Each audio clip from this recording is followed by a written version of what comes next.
Welcome to another episode of OG55. We got TonezPapi in the house today. We're talking all about the Disney adult. Disney seems to be catering to the childless millennials, as they call them, or even just adults in general, over maybe smaller children and families. We see kind of a trend here with how Disney does business. Is this concerning? Maybe you at home don't even feel that's the case. Maybe we're seeing it from a different perspective, but we're going to talk about it. We're going to break it down, analyze it up next on OG55.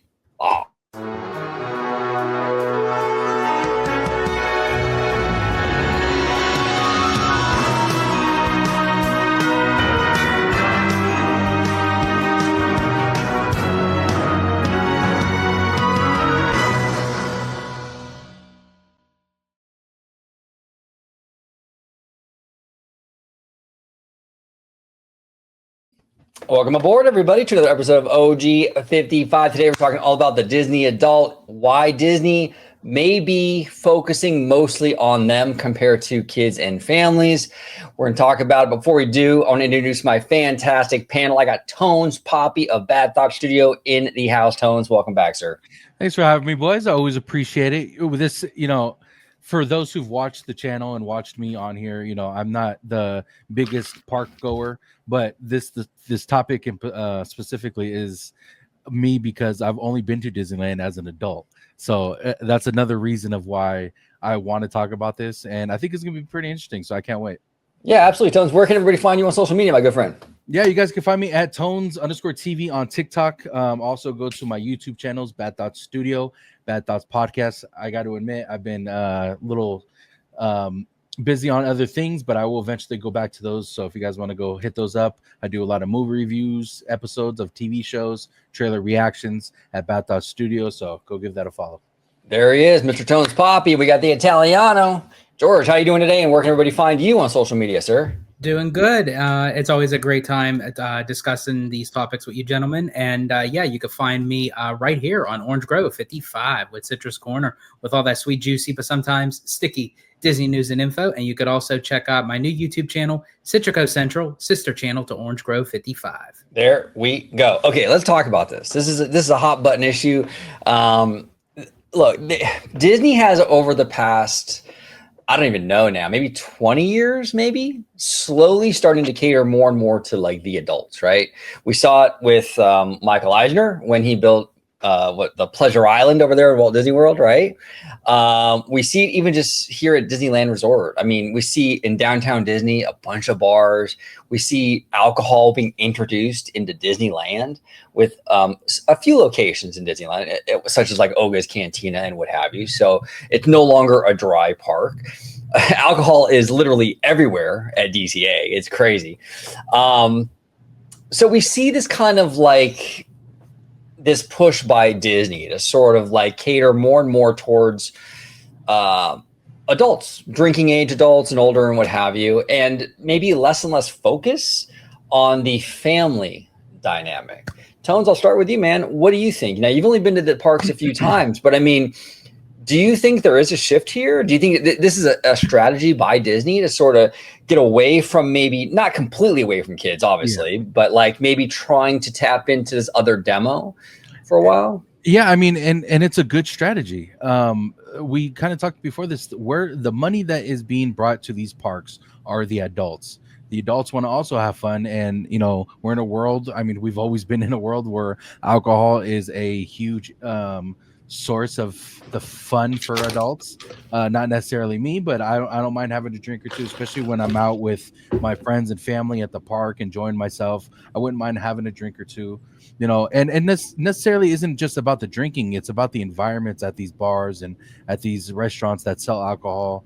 And they're leaning towards prioritizing the adults as well, and it's a good way because with the kids there's all kinds of rides and activities that the kids can do where the parents can just sit back and watch them have a little fun. They don't necessarily have to go on every ride with them.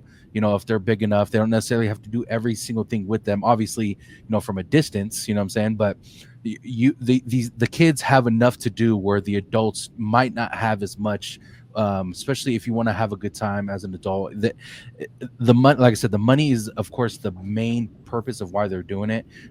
People who want to go, adults that want to go there and have fun, spend a little money, drink a little bit, just have a good time. I think it's one of the best strategies that I'm surprised they didn't do a lot sooner, if I'm being honest.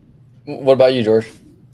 So for me, I feel like Disney is kind of stuck between a rock and a hard place with whatever direction that they're trying to aim for, because the whole purpose of why Walt even started the thought of a concept of Disneyland was when he took his two daughters out for Daddy Daughter Day, and he's sitting on a park bench eating his bag of peanuts, watching Diane and Sharon on the carousel at Griffith Park, and that's where he's like, okay, well, there should be some sort of amusement enterprise where the children and the parents could have fun together. So you always have to try to find that balance of like what is appropriate for both child and adult. But I will have to agree to the sense of that I am used to now seeing that it is more geared towards adults. But again, I don't know if it's Disney's purpose to say they want to leave the kids out, because I feel like with us being the diehard fans, we became fans of us being children ourselves, growing up with the history and the nostalgia because we were into that. So now us as adults, we have that, kind of sticking with us. And I know we were talking a little bit about it on a segment with Capture the Magic. And, his concern was, okay, well, moving down the line of tradition, how does that continue if they don't cater to kids? But my thing is, I feel like the demographic of kids today is so much more different than how we were growing up. A lot of the times you can't get a child to sit down and watch a full-length movie because social media has been like so caught up where they're watching TikTok shorts and YouTube shorts. It's like they all want it like right there and then. So when we go to like the D23 fan conventions and everything, if you look around, majority, it's all adults. It's adults cosplaying. It's adults going to these panels. Every single well, I won't say every single person. I'm for sure there was probably some kids, but in the Honda Center that was attending the parks presentation with Josh D'Amaro. Who was Josh aiming for? I don't really think he was aiming really for the kids, because everyone was waiting. Oh, a suspended roller coaster based off of Monsters Inc., an entire Villains Land. Oh, we better get like a darker version of Villains, not this kind of diluted, kiddie villain thing. That's how we're all perceiving it, but yet we're forgetting the fact of that this was supposed to be for both child and adult. And I do agree with Tones, like when you and you too, OG, when you were mentioned about like Pleasure Island and alcohol in the parks. If you look at a lot of these projects coming forth, you have the G82 bar and lounge that just opened up at Epcot. You have the Beacon Barrel bar that's going to open up and adjacent to Pirates of the Caribbean. So that's not necessarily something that you would aim for a kid, but we're excited because we're adults. So I feel like that there is a balance shifting to where like what is appropriate that's just for child, just for adult, or for both. Can I just a quick question real quick? Sorry to cut you off, OG. No, you're good. You guys are mentioning that they're adding more stuff. You guys can answer this question better than I can. Are they subtracting things from the parks for kids and adding adult things, or are they just adding the adult? I guess yes and no. Yes, and no for certain things. Like, because they're taking, for example, Tones, they're getting rid of Muppet Vision, right, which is a 3D show. Okay, it's a Muppet 3D show. But they're moving that franchise over to the Rock and Roller Coaster attraction. So they're retheming Rock and Roller Coaster to Muppets. They're losing the 3D show. But here's the thing. I don't think you've ever been on Rock and Roller Coaster. That thing has like inversions and stuff. It's a launch coaster. So he's not going to go on that thing. Dude, I won't fucking go on that thing. So it's like, in a way, yeah, you are losing. You know what I'm saying? You are losing because, I mean, that franchise now is going into a very adult or at least teen and above kind of ride. The Monsters Inc. ride they're adding into this area, the same little Muppet courtyard area, they're retheming it, is going to be a suspended roller coaster. Now, is it just one ride that like, How many in the last, let's say, 20 years have they subtracted from like maybe like a kid's ride or like a ride and actually put an adult like only attraction? Majority of the time, that's what it ends up That's being. what it is. But here's the thing, though. This is where the contradiction comes in with the fandom, because when they do put in like a kid ride. Now, mind you, I'm one that will say this. For instance, at DCA, they put in Emotional Whirlwind, which is a spinner ride that was basically reskinned from Flix Flyers from a Bugs Land and rethemed to Inside Out. Now, for me, I would say, oh my gosh, they're taking this great IP of Inside Out and they just subdue it to a spinner ride. Gotcha. But at the same time, when Disney does that, I am guilty because I am one of them. You have the adults that say, oh, well, how can Disney do that? It's a simple little spinner ride. Universal's giving us these big, elaborate thrill rides. So when then Disney does answer to the call of giving us thrill rides, then we as the fandom backtrack and say, well, what about the kids? So it's like, that's where I mean, like where I feel like Disney's stuck between a rock and a hard place because they're trying to cater to all. And it's like just so hard to kind of keep that balance, especially with social media involved, because social media back in the day was not it was a thing, but it wasn't like as hefty as it is today. Yeah. And the issue too, and Jared on Capture the Magic, friend of the channel, check him out. We're there. We're on his channel all the time. He's great. But we talked about this on his channel, and this is the big issue with this whole shift towards more of the adult stuff. Look, I'm an adult. I don't have a kid. So for me, if you want to build another bar at Disneyland, let's do it. Let's go. I'm down. I'm always down for that. But the thing is, though, is that I am older. We all are, and we grew up with Disney. We grew up with Disney with the movies, and it was ingrained in our childhoods. The kids growing up now, though, it might not be the same because these parks are now catering more towards the Disney adult. So it's like, are they going to have the same sentimental value and emotional connection to this franchise? But do you think kids aren't even really paying attention to that? And that's why Disney leans more towards the Disney adults in the first place. But that's a problem, though. If Disney just gives up, because we're not going to live forever. So what does that mean for the future of Disney? Look, we all going to die one day. So if you're completely putting all your eggs in this generation's basket, you're literally going to have no company in 40 or 50 years. I mean, in a way, yes, but at the same time, if you have a demographic that isn't willing to want to even go and want to experience it, why would you then waste money building for a demographic that doesn't even care? But how do we know they don't want it, though? I mean, what would be the evidence they don't want it? They went to Inside Out too. That with $1 billion, the kids went to that movie. Because I feel like with that, it's where it was still during a time, because when you look at, and this is actually goes in, and we were actually talking about this on Capture the Magic, it actually leans into the theater go experience. Right. Take a movie like Elio, for instance. I went and actually saw that twice. I enjoyed it. I thought it was much better than what I thought it was going to be. Is it a high tier end Pixar film like Ratatouille or WALL-E or Up? Absolutely not. But I do feel like it's higher up on that end. But I feel like in today's time, again, kids could then say to their parents, oh, I wouldn't mind going seeing that movie. But because of the pricing of that, the parents could say, oh, well, we don't even know if you really even like it. Or the kid might say, you know what? I don't want to go see that. The parent might want to go, but it's like, I don't want to go see that. So the parent's like, you know what? I give in. I'm not going to spend the money and buy them a ticket if they're not going to enjoy themselves. So I'll wait till it comes out on Disney Plus. We're already paying for it monthly. They can watch. That's why I see a lot of original movies get a higher end viewpoint on Disney Plus than they ever would in the theater.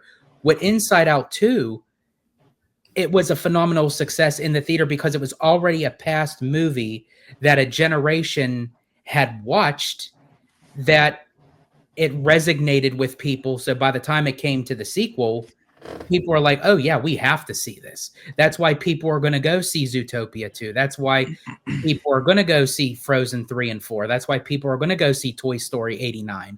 It's like, that's what it feels like anyways. Yeah, sure the hell does. But I mean, now don't get me wrong. I do agree with you, OG. That is concerning Yeah. because what is it going to be when we're all gone? Who is going to take over? But I don't necessarily know if it's really just Disney's responsibility. I think it's everybody all around. I feel like it's Disney's responsibility. I feel like it's the adult's responsibility. And in a way, I feel like it's part of the child's responsibility to then kind of get out of this thing where it's like, okay, take a moment in. I see a lot of kids in the parks and everything. They have fun, like an 8-year-old having a phone. It's like everyone is so relied on this all the time that they won't like literally put it down and like watch what's around them. And that was the whole point of the park, is to have escapism, enjoy the moment. And I feel like kids today, and actually that this is where the concern is, it's going to get worse. It's not going to backtrack as time goes on and technology grows. Our kids today that have kids, I don't even want to know what it's going to be like in 20, 30 years. What's it? So there's a couple things here, right? So for instance, like say right now, like this is the generation of for the next 10 years, they think putting a bar here or there is going to make them a lot of money, which it probably is, right? But you also got to think of it as Disney's never going to run or lose money on the park situation. People are going to buy tickets, go to the park. Yeah, probably might not be like this for people who are really into the parks and know like the designs and the rides and what certain things mean. Those fans are going to be very upset of probably how they're going to or what they're going to be implementing into the park, but they're another company that needs to make money and wants to make money. And I think this is their way for the next like 10 years, 20 years that they're going to make money. And the money that they're probably going to spend on building these bars or restaurants or whatever it is, in 20 years, they're probably made that money back, 3-4 times over, which means they could probably build something else there again. So I think it's more of like, they're not going to lose out on money anyway, so why the fuck not try this? You know what I'm saying? And you guys can correct me if I'm wrong, because you guys more know. Okay, I just want to make sure, like, if I'm under, because I think I understand what you're saying. Like, maybe I'm even overthinking it too, but all the decisions that they're making right now, that they're getting rid of the Rivers of America and Tom Sawyer Island down at Magic Kingdom for cars.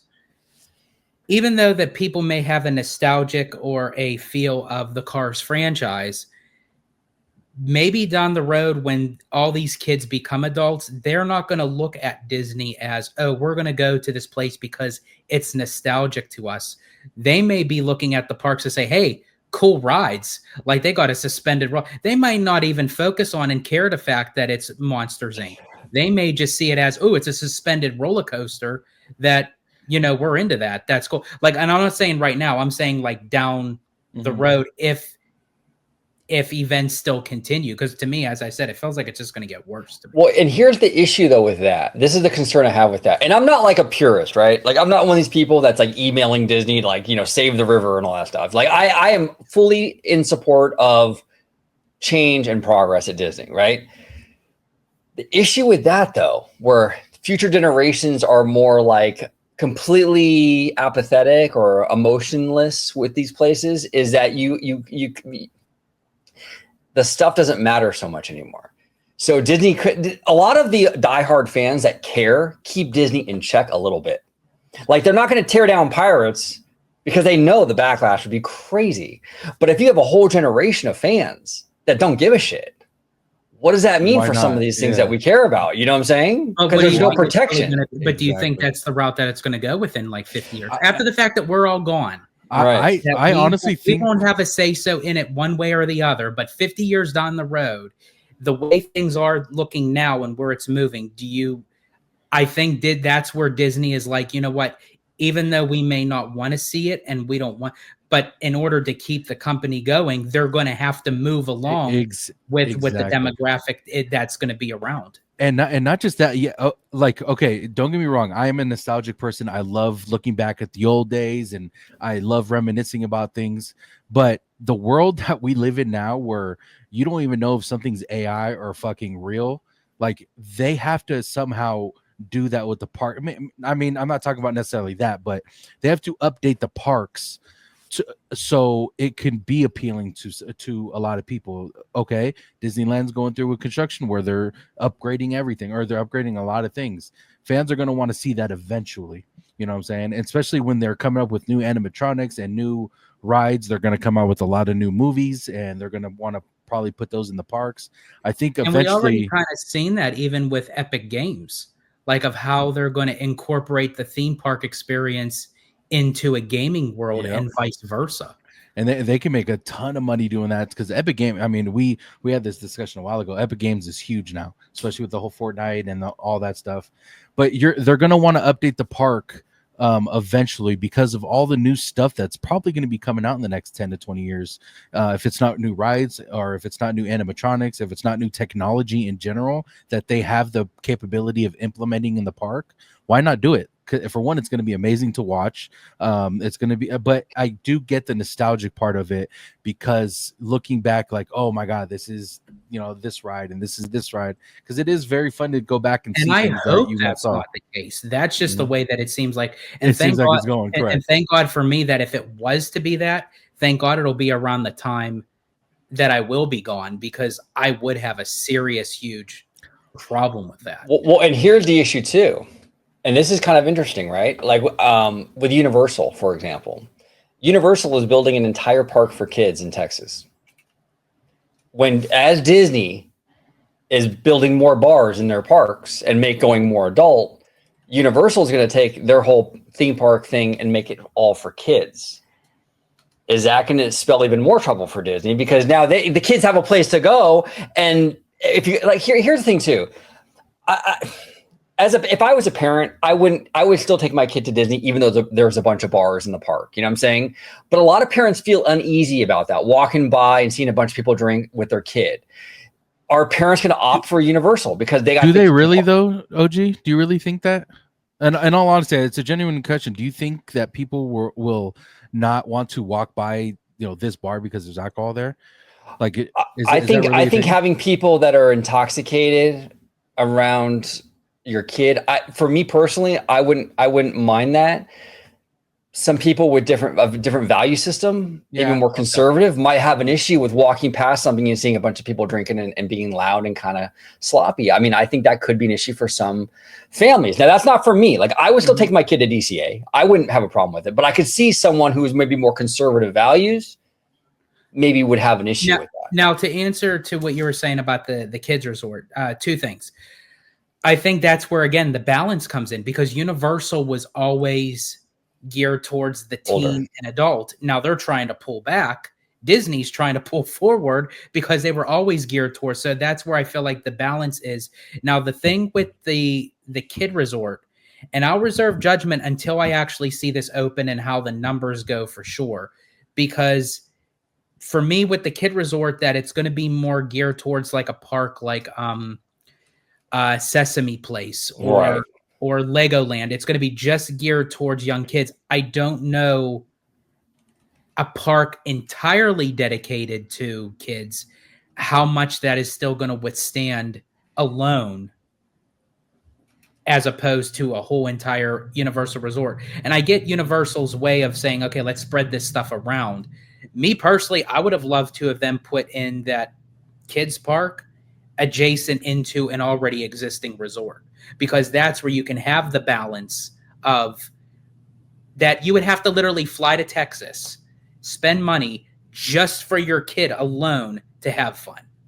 Even though I might enjoy it, but like, I don't want to do 5 spinner rides.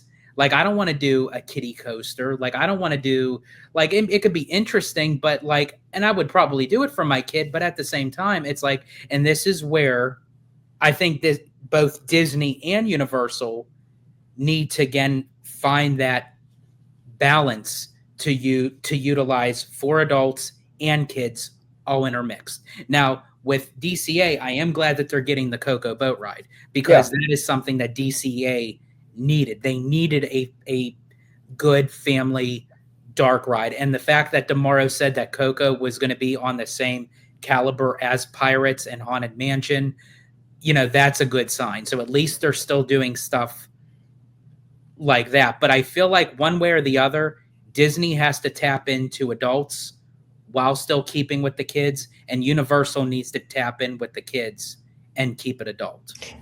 Yeah, it's interesting. Now, I want to ask you, you guys a question. With the Disney adult thing, you have this very enthusiastic fan base. You know what I'm saying? We see it all the time. Like people shit on Disney adults all the time. You see it on social media and and all that stuff. A lot of like pundits and stuff. They chime in on this Disney adult thing a lot. You know what I'm saying? And it's a hot topic, right?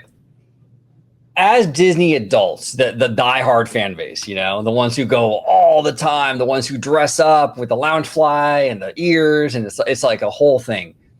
Is there a responsibility as a Disney adult going all the time? I'll start with you, George, because I'm kind of curious your thoughts on this. Is there a responsibility as a Disney adult to sort of know your limits? And what I mean by that is like, if we're in the park as a Disney adult and we're there all the time, I'm in my 40s, you guys are in your 30s.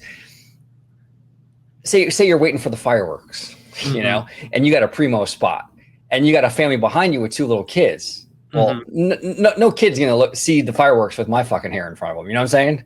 Right. So, as a Disney adult, should I, because I'm there all the time, I'm older, say, hey, you know what? Go ahead. Let your kid enjoy the show. You're shaking your head, Tones. What say you, brother? I'll start with you. I think I know. But get Tones. Yeah. Go ahead. I'll start with you, brother. Fuck them kids. I spent $300 on something. No, I'm just kidding. No, I love like when children are happy. Like when I see my niece and nephew happy, bro, I love it. I really do.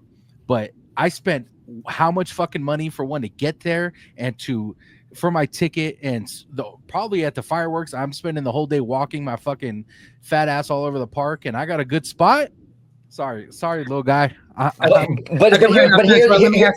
me ask you, because I'm glad actually you said that, because now you're someone that hasn't been a whole lot, right. So you just go by a basic ticket holder. So if you only go, this would be like what you're like in August would be your third time ever at Disneyland. So yeah, I would expect you to kick their little asses to the curb, because it's like, yeah, hell yeah, you're there for like once in a blue moon, so you want to see that. Now, I do agree in the sense, and now going on to your question, OG, I never feel like it's my responsibility or an obligation that it's like, okay, because I'm here all the time, every single time if I see a kid, I'll tell them to come. It's almost like you kind of feel the room a little bit. Like if you see like a kid that's like trying to see, or they're like trying to then I'll be like, here bud, or here sweetie, like come in front, with the parent, right. I'm all for that, absolutely. But I'm not going to be like, just because I'm a magic key holder, it's free for all, and have everybody gang up on me because I'm there a lot. Because again, I don't know what their situation is. Even though that they're a young kid, they may be there every freaking day, and it's possible. And that's the other thing too, where I feel like right now, Disney isn't having too much of an issue with the kid in the park situation, because every single time that I've gone and it's been on a weekday, there's constantly kids there. I'm like, don't these kids have school? Like how many days can you really say, if I go on a Monday, tons of kids, because any time that we park in the parking structure, you see all parents pulling out strollers. They have their kids by the hand, and I'm like, and these are grade school kids, and I'm like, okay, it's a Monday and it's still school season. Okay, it's a Tuesday, it's still school season. And I'm thinking, like, where in the world are these? I mean, unless every single child that goes to Disneyland during the weekday is homeschooled, I don't know how in the world these parents are getting away with getting them off at school all the time. I will say this real quick, OG.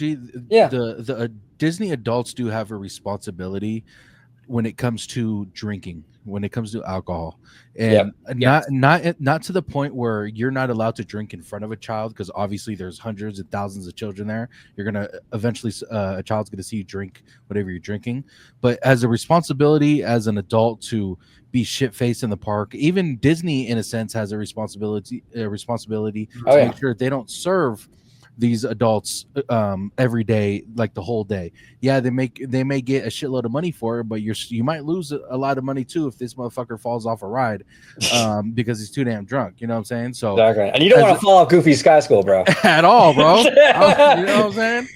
I'll tell you firsthand. Do not want to fall off that shit. But in all seriousness, like, you do have a responsibility as an adult not to be shit faced at the park and not to be doing dumb shit at the park. If you can't do that, you shouldn't be there. And not just because for the children, for yourself. Like, there's people who've done dumb shit at parks. I mean, didn't someone just get arrested like last year for walking in, what was it, Small World, like butt naked? Yeah, like come on, man. Come on, exactly. As a responsibility factor, yes. As a okay, now adult, I have a question for the two of you in that same category. No, I'm not walking around naked, George. And George would love that. With the responsibility of the Disney adult, I've noticed too. Now, again, this doesn't bother me because I'm there a lot. But I can understand where the frustration can be for a family who is experiencing it for the first time. Yeah. Or they want to enjoy. And this is just me personally, I can't stand a lot of the times where a person who has been there all the time, they're mimicking a spiel on an attraction, or they're holding up Marcus cameras and things with flashes and lights. And it's like, again, I'm okay with that, but like if you have a family that's coming from Sweden, you know, and it's like their first time and they want to experience, to me, I feel like that's kind of on a borderline of disrespect to the fact that even though you're okay with it, but there's other people around you that may not have experienced it. You're ruining the show. And this happens to me all the time too. The Disney, Tones, I don't know if you've ever been during Christmas, right? But Disneyland during Christmas is absolutely insanely cool. And they have this amazing show at night where they have like music and they light the tree up and it starts to snow on Main Street and all in front of the castle. It's gorgeous, bro. It's absolutely gorgeous. And it's like one of those moments where you're just like, wow, dude, like everyone just has their jaw on the ground, right? And you always have, and it's always like, it's always a Disney adult or a regular, right? That has to show their Disney knowledge and how much they fucking know. You know what I'm saying? That says, oh, look at all the soap. Look at all the soap suds. Yeah, it's soap suds, bro. But guess what? We get it. Yeah. You know what I'm saying? Can we enjoy the fucking moment for 5 minutes without being so damn cynical and ruining it for everyone around you? You know what I'm saying? Can you imagine going to a movie with this guy and they see special effects? Oh, that's not real. Those are special effects. Yeah, no shit, dumbass. I hate people like that, bro. Oh, it drives me crazy. Like that. You have this family, like you were saying, from Sweden or from Japan or whatever, and they're right there enjoying this thing, and you have these people like, oh, did you know it's just a soap? It's like, come on, man. No shit. I know. We know it's like 110 degrees outside. You didn't think I thought this was fucking real? Exactly. Oh man, it just kills the mood. It kills the freaking. I hate people, bro. I hate people. And it's also like, and then you tell that family, like, did you know, like, there's a person in a costume in Mickey Mouse? Yeah. Yeah, exactly. It's like, no, I'm so used to seeing a 5-foot mouse in a suit walk around. But see, but that's the thing too with the costume characters. Like, it's kind of shitty to like say that though. If there's a bunch of kids around, you're like, oh, you know, that's a costume. Yeah. These kids really think they're meeting Mickey. You know, let them have their childhood. You know what I'm saying? I mean, you guys know how sarcastic I am, especially when me and Candid are talking. You guys know our banter. In real life, bro, if I hear someone that would do some shit like that in front of the kids and would say, "Do you know this is someone inside the costume?" I would fucking go up to him and confront him, not in a physical way, of course. Right. I'm not a fighter, but it's like, bro, what are you doing? Like, these are kids. They don't need to know that shit yet. Did you tell your kids that, you know, I don't want to say it because kids are watching, but tell your kids about Santa. But it's like, you know, I hate people like that who do shit like that. Like, we don't know what's going on. Like, you have to state facts that don't matter at the moment. It just it annoys the fuck out of me. Oh, it's crazy. I mean, and I don't want to give it, you know, I don't want to ruin it for George because George still thinks Darkwing Duck is real. So I just want to, you know, there's a little bit of evidence. I was so pissed off. Yeah, because I wanted to meet Darkwing Duck. This guy, Tones, I'm telling you, okay, we went to 90s night, okay? And Disney has this weird thing where like the event starts at like 9 o'clock, but like you're supposed to know through like telepathic means that you're supposed to line up for Darkwing like 2 hours before the thing even starts. So we were chilling. Speaking of drinking, we were chilling at Oga's Cantina with Ebba and his wife. We were just hanging out, drinking, killing time, bro. Just killing time. We go over there to meet Darkwing, and it's all full, and there's no more openings all night. And the event didn't even start yet. Yeah, the event didn't barely even start yet, and George was so fucking hot, bro. I bet. Man, and I made a joke, dude. Oh man, I've never seen George this mad at me, bro. I've never seen George this mad at me. Because you know how George always does this thing where he's like, I don't care, right? Yeah. So George went on this huge rant about Darkwing, and I'm like, I don't care. If looks could kill, bro, this guy would have murdered me, bro. Here's the thing. Let me clear that up. I remember real quick. I remember when he got mad about D23 tickets. I remember that. Dude, if you would have seen me in that moment, I was speaking tongues. He was so mad. He was. Yeah, he was mad. But here's the thing that, bro, to answer to that, I was never upset with you. It was because here's the thing. In the back of my mind, I knew what you were getting at because I always do say that. Yeah. So I got the joke. I was just too pissed off to laugh. He was hot. He was really, really hot. I was because you know why? And speaking of spending money, because I paid for those tickets. I think everyone who paid for that ticket should have the same opportunity that is part of an after hours event. Wait, I'm confused. So I thought you guys were going to like a free thing where people first come first serve thing. Oh no. It was a paid. So you paid for the tickets and weren't allowed in? You got your money back, right? Well, no. We got in, but that was one of the things that was part of the event that we paid for. Right. It was to meet, and they literally, you had to get a special wristband, and they were handing the wristbands out at 6:30, but they never told anybody. Oh my god, I would have been fucking heated. So dude, I was. Your anger was justified, George. You're good, brother. Now, I did. Now, I think I was more like imploded in myself. I mean, I still was vocalized, but I still had to contain some sort of composure because I was out in public. But dude, for the D23 tickets, I was at home. I probably turned into the Red Hulk. Like literally, that was like, oh my god. See, now this is the thing. We had like an hour at Oga's Cantina before the Darkwing incident. So for me, I was like feeling pretty good. You know what I'm saying? George, I think you needed another drink. And if you had another drink, you would have been fine. Probably, yeah. I would have been like, after if I just had like one more drink, I'd have been like, oh, fuck this shit. You know, it's like, yeah, it was wild. But yeah, the Disney adult thing's interesting. It's an interesting topic. It's definitely a new demo. Obviously, I don't think they had Disney adults back in Walt's day, right? No. It's a pretty large, I would say, pretty large demo of adults that just love this company, like almost religiously, I would say. You know what I'm saying? And to sum it up for me, I can't even talk. I'm at a point where it's like I understand that they're adding more family or more adult things because of, you know, the generation we're in, of course, but also because they're not going to lose money. But at the same time, I understand the other side where some things are nostalgic that you don't want to take out and just, you know, add these new things in, especially like bars and restaurants or whatever the case may be, where it leans more towards adults. So there's definitely both sides to this that you can argue, and you have a valid point to it. But Disney is Disney. They're gonna do what they want to do. They don't ask questions. They just do what they want. So we kind of have to just roll with the punches at this point.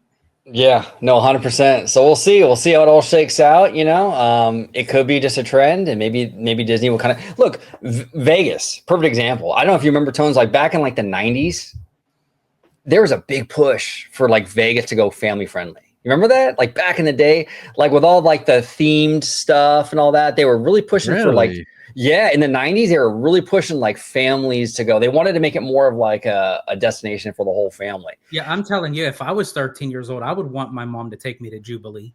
and it fell flat on its face though. It did not go over. And then right after that, they were like, Vegas was like, fuck it, we're going to lean into Vegas. So that's when the whole tagline, what happens in Vegas stays in Vegas. That right after that family push, they leaned into being Vegas. You know what I'm saying?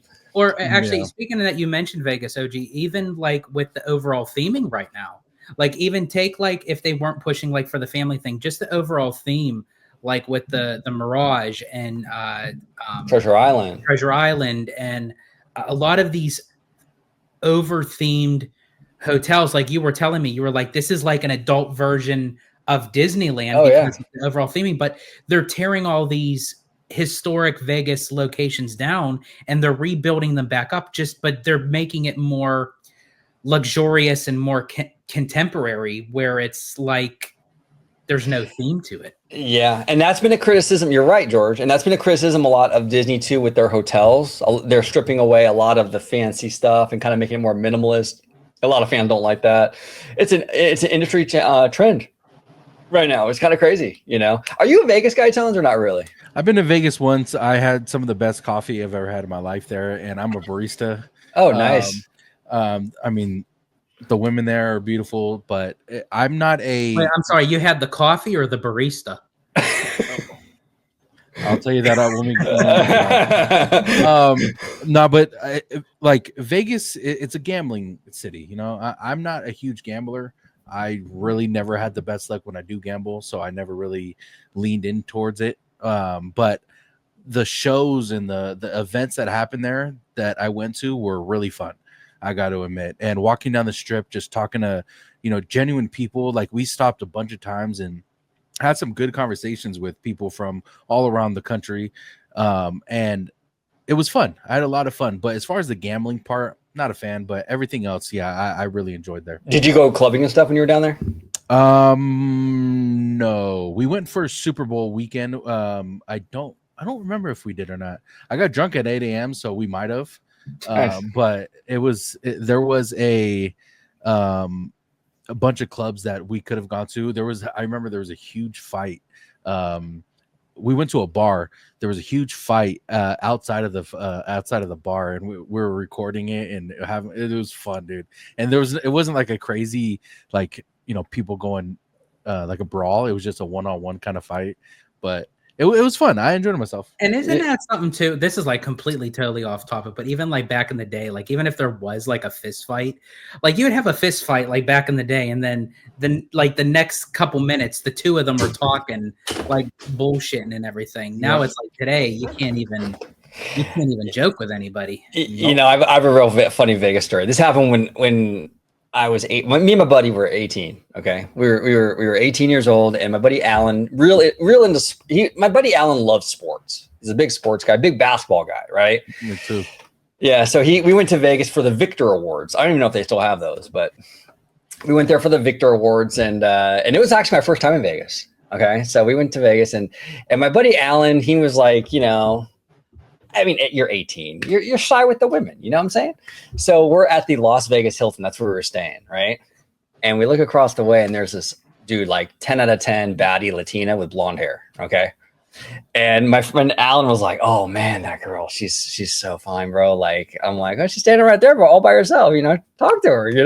Now, first of all, that should have been a red flag. Oh, no. Why is this baddie standing all by herself? You know what I'm saying?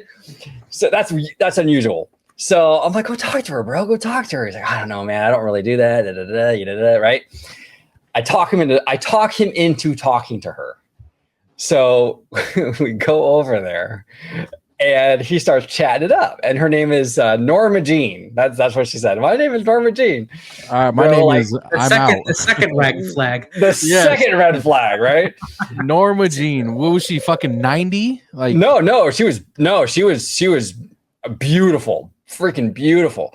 But 10 minutes into the conversation, we knew exactly what this was. She was talking prices, all kinds of shit. So she liked him all right. So I told my buddy Alan, I'm like, oh, that is so fucking funny. The one time you get the ball to talk to a chick, and she's, I thought it was hilarious, bro. Yeah, And it was just funny. We were 18. It was just a funny story. You know what I'm saying? Oh yeah. That's It was great. I would be pissed, bro. Like, of course, the chick that I think is hot is fucking asking me for prices 10 minutes later. My kind of luck, OG. My kind of luck.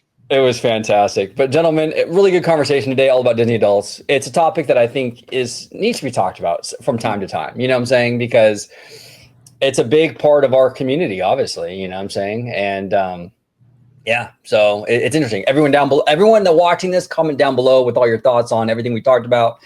It's a controversial topic. I know there's a lot of passionate opinions on this, so just keep it civil in the comments.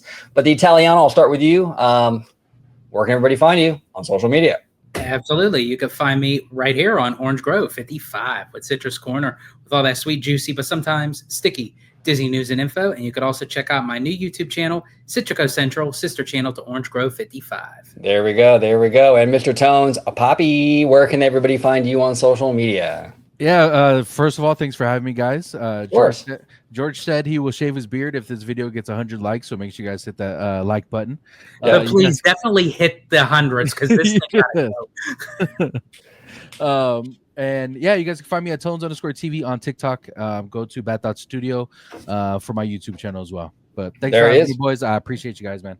Absolutely appreciate you, and I will be linking his information in the description down below. Make sure you smash that subscribe button. Now, speaking of, I think Tones, you mentioned AI earlier on in the show. Mm-hmm. Our good friend, Mr. Seymour Duck, he loves the AI. He loves the AI, bro. So he sent me a bunch of AI stuff, Mickey, and then this AI duck, all this stuff. So anyway, the outro is completely AI. I want to make sure that everyone knows that. This is a little something I got from Mr. Before we go, I forgot. If you guys want to see me and Candid Camper on August 24th, so if you guys put in the comments if you guys want to see me and Candid Camper on August 24th at the OG55 meet and greet, we would love to be there, but we want you guys to want us there as well. So make sure you guys put in the comments either you guys want to see us or you don't. All right. We're I'm gonna actually one up. Put it down in the comments if you want to see me and OG riding with Tones and Candid on Goofy Sky School. On Goofy Sky School, there we go. Yeah, Tones is like, I don't really drink. That day you're gonna drink, bro. I might be busy on August 24th. Just kidding, guys. And hey, Mr. Seymour Duck. Speaking of Mr. Duck, if Mr. Duck can make it down there, that'd be awesome. Yes. I know it's hard. It's a hard flight all the way from Canada. But hopefully Mr. Duck can make it down. It would be a lot of fun if he was there too. But everybody, thank you so much for watching this episode of OG55. And until the next time, see you later. Don't forget to subscribe to OG55 and become a member today.